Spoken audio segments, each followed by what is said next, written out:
ഞാൻ ഒരു കാര്യം ചോദിക്കട്ടെ, കാവിക്കൊടിയാണ് നിങ്ങൾ ഉദ്ദേശിക്കുന്നതെന്ന് വെച്ചാല് കാവിക്കൊടി RSS മാത്രം ഉപയോഗിക്കുന്നതല്ല അഭിലാഷ്, അത് തെറ്റിദ്ധാരണ. ഗോപചേട്ടാ, കാവിക്കൊടി RSS മാത്രം ഉപയോഗിക്കുന്നതല്ല.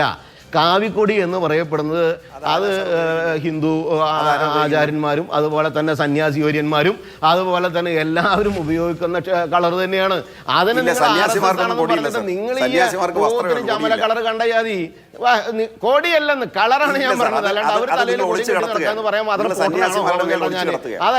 അതല്ല നിങ്ങൾ ഒളിച്ചു കിടക്കല്ല, ഒളിച്ചു കളിക്കല്ല, ഒളിച്ചു കിടത്തില്ല. അതാണ് പറഞ്ഞത്. നിങ്ങളെ സംബന്ധിച്ച് ക്ഷേത്രങ്ങളും ക്ഷേത്രാചാരങ്ങളൊക്കെ നിങ്ങൾക്ക് അംഗീകരിക്കാൻ ബുദ്ധിമുട്ടുള്ള ആളുകളാണ് നിങ്ങൾ. ഈ കേരള സമൂഹത്തിന്റെ ചരിത്രം പരിശോധിച്ച് നോക്കിയാൽ കമ്മ്യൂണിസ്റ്റ് മാർക്സിസ്റ്റ് പാർട്ടി ക്ഷേത്രങ്ങളോട് ചെയ്തിട്ടുള്ള നീതികേടൊന്നും ഞങ്ങൾക്ക് ഈ 5 മിനിറ്റ് കൊണ്ട് പറഞ്ഞു തരണം സാധ്യമല്ല. പക്ഷേ ഒരു ചർച്ച 1 മണിക്കൂർ വെച്ചാൽ അഭിലാഷേ ഗണപതി ഭവനം നടത്താൻ പാടില്ല എന്ന് പറഞ്ഞ് നിങ്ങളല്ലേ?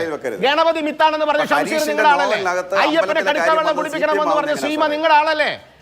പിന്നെ എന്താ പറഞ്ഞത്? നമ്പൂതിരിയുടെ അടിവസ്ത്രത്തെ കുറിച്ച് പറഞ്ഞ സുധാകരൻ നിങ്ങളാണല്ലേ? നിങ്ങൾ ഇതൊക്കെ പറഞ്ഞിട്ട് എന്താ TN-സീമ പറഞ്ഞില്ലേ? TN-സീമ പറഞ്ഞിട്ട് സാർ ശ്രീമതി ടീച്ചറാണ് സാർ ഈറനെടുത്ത് വന്ന സ്ത്രീകൾ തൊഴുന്ന സമയത്ത് ഈറനെടുത്ത് വന്ന് അമ്മമാർ തൊഴുന്ന കാര്യത്തെ ശ്രീമതി ടീച്ചറാണ് സാർ. സുധാകരനാണ് സാർ നമ്പൂതിരിയാക്കളുടെ അടിവസ്ത്രത്തെ കുറിച്ച് പറഞ്ഞ സുധാകരനാണ് സാർ. നിങ്ങളുടെ ദേവസ്വം മന്ത്രിയായിരുന്ന ആളാണ് സാർ.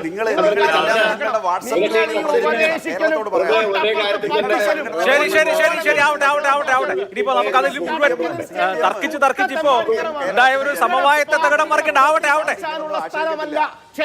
ശരി. അല്ല, ക്ഷേത്രാങ്കണം ആരുടെയും രാഷ്ട്രീയ പ്രചാരണത്തിനുള്ള വേദിയാക്കരുത് എന്നുള്ളതാണ് അക്കാര്യത്തിൽ ചെയ്യാൻ കഴിയുന്ന ഒരു